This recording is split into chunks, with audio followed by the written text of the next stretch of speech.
What's up, everybody? My name is eSports Money, ZSM, Mac10, whatever you want to call me, and today is July the 22nd, 2016. If you're wondering where I've been and what I've been up to Dota-wise, then you should be watching my damn stream. Go follow me at twitch.tv/MacX10, MACKXTEN, because I've been streaming there every day for the past 4 or 5 days, and I might stream a little bit more later today, maybe a little bit tomorrow, but I'll be gone for most of next week from streaming.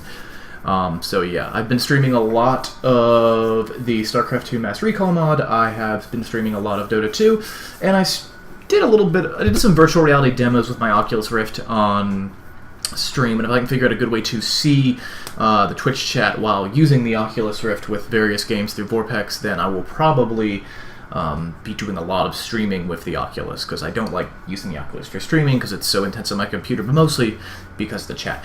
Anyway, enough of that. Let's go back to the screen. Sorry if I'm looking over the side. I'm looking at my spare monitor. So what we have on my desktop now is a post on the Counter-Strike Reddit, but this affects Dota as well because this is about Na'Vi. Go over to the Dota Reddit to get this up as well.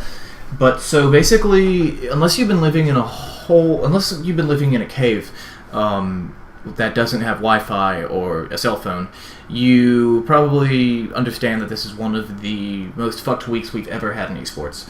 A guy named Phantom Lord was revealed to have made $3 million in illegal gambling money, and he was marketing his own gambling as a CSGO.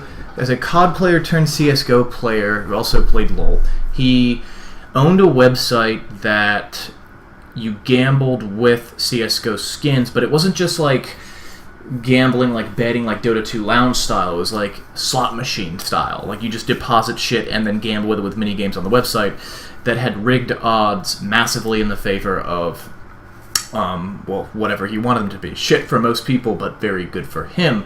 And he actually rigged the odds in his favor and made videos of himself winning and posted reaction videos of himself winning buckets of money on his own website, and then claimed that he wasn't affiliated with it, that he had just found it.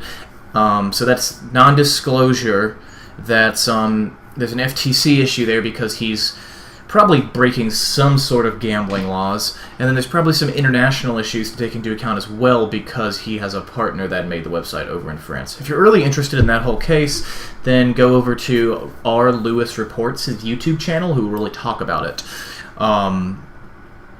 But while this has been going on, a lot of people have been coming out and saying that G2A is ethically dubious. G2A.com, if you're a Dota fan, you've probably heard of G2A because they sponsor the Summit, they sponsor a lot of other groups.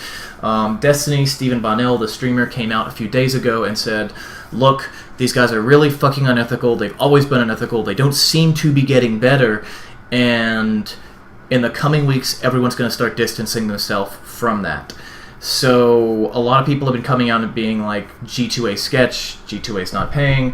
Complexity, in 2012 or 2014, I think it was, Complexity was sponsored by them, the Dota, StarCraft, maybe LoL and CS, I don't know, but definitely Dota and StarCraft teams, and they never got paid by them.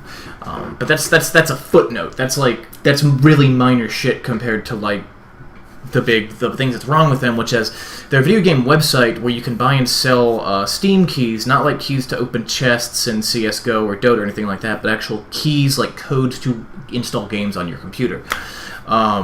CD keys.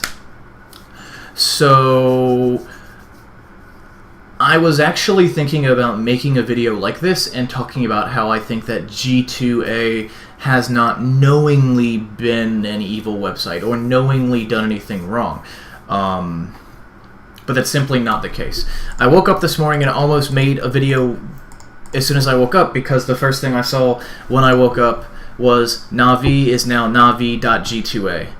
It's their title sponsor. Na'Vi, Not a Spin Series' biggest sponsor in Dota, CSGO, all of their games is G2A. Their names are now Dendi.G2A. Whatever the fuck, artstyle.G2A. G2A is their biggest sponsor, and they also acquired Virtus Pro. They became the title sponsor for Virtus Pro. So Virtus Pro and Not a Spin Series, two of the biggest Eastern Europe / CIS, I'll just say CIS esports franchises are now being sponsored by this super shady website. The Summit, I think, is still sponsored by them. Team Liquid was sponsored by them at one point. I don't know if Wikipedia says that Team Liquid is currently sponsored by them, but Team Liquid's website says they are currently not sponsored by them.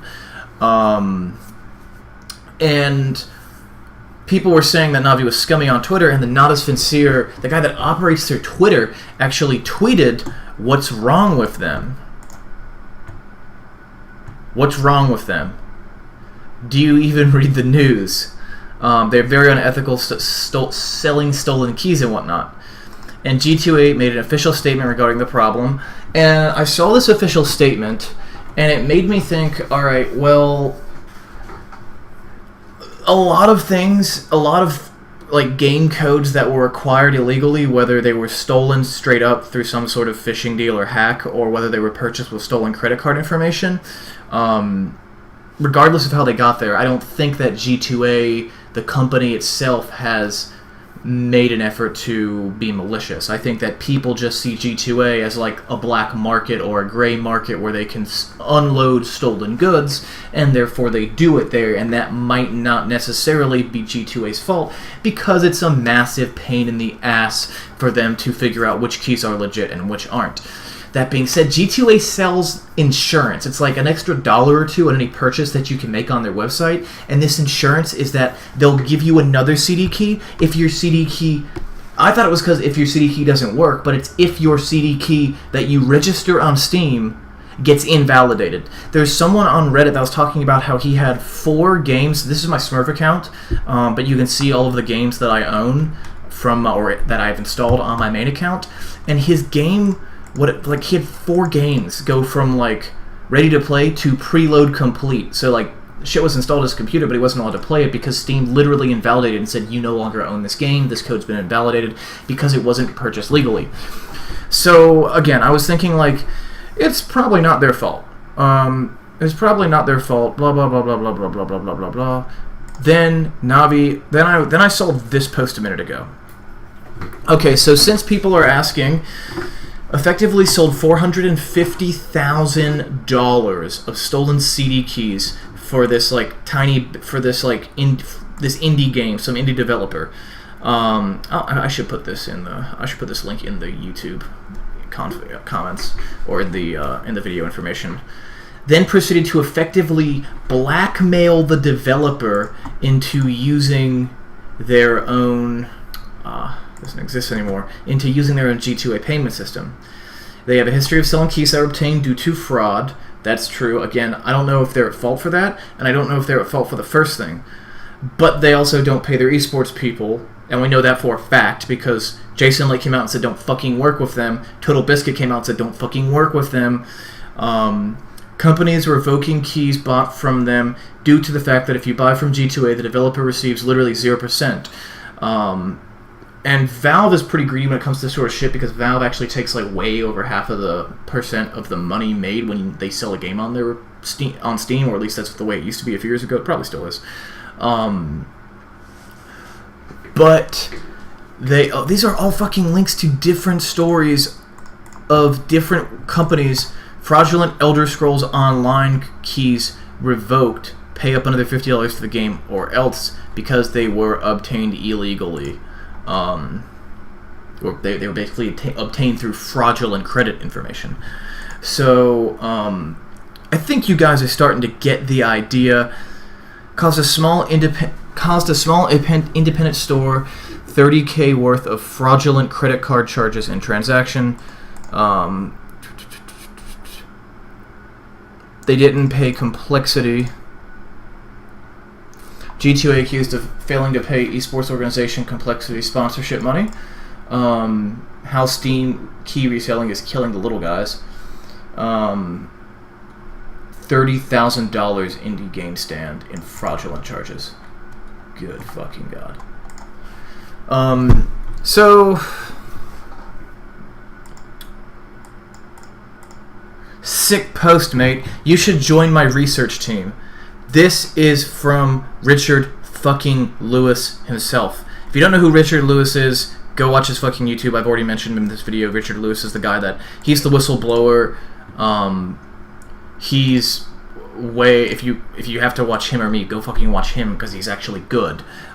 He does all this sort of investigative journalism. He blows the cover on a whole bunch of different things. But G2A is bad fucking news, because when what they're being accused of actually occurs, people get their credit card stolen. People buy video games with the credit card. People sell those video games on G2A. G2A gets the money from those video games. The person that sold the thing on G2A's website gets the money. The developer gets literally no money, because when the person figures out that their credit card was stolen, they just back charge it, and then they get their money back. And then Steam or wherever they bought those CD keys from, don't get paid. Then sometimes they'll revoke it, sometimes they won't. You never know. But regardless, shitloads of people were able to shitloads of people got the game. Shitloads of people on G2A made money selling the game with fraudulent information. G2A made a bunch of money. Developer made no money. Steam made no money. So I don't really care. Steam didn't make a lot of money because Steam's fucking loaded, but the developer didn't make any money. %. So if you need insurance, if you need to sell insurance for the CD keys you sell, it's probably not a good thing. It is ridiculous. So again, thank you for watching. If you stuck around and watched this whole video, my name is ESM, eSports Money's Mac 10, whatever you want to call me. God, I've been so worked up about this whole, all the different scandals. We had the Phantom Lord scandal. We had some other gambling scandal. We've had 2 massive gambling scandals this week in CSGO, which inadvertently is also going to cause the takedown of Dota 2 Lounge. So Dota 2 Lounge is supposed to be gone in 5 or 6 days. It's supposed to cease to exist, so get your shit off Dota 2 Lounge. And then we have G2A. Everyone's starting to talk about G2A, but meanwhile they're becoming a big topic of discussion. Not as Sincere and Virtus.pro, 2 massive organizations, take them up as sponsors. I don't know what to say. Anyway, thanks again for watching. Follow me on Twitter, at eSportsMonies. Follow me on Twitch, twitch.tv/MACKXTEN. And I will catch you guys later. Hopefully playing some Dota later. Have a good one.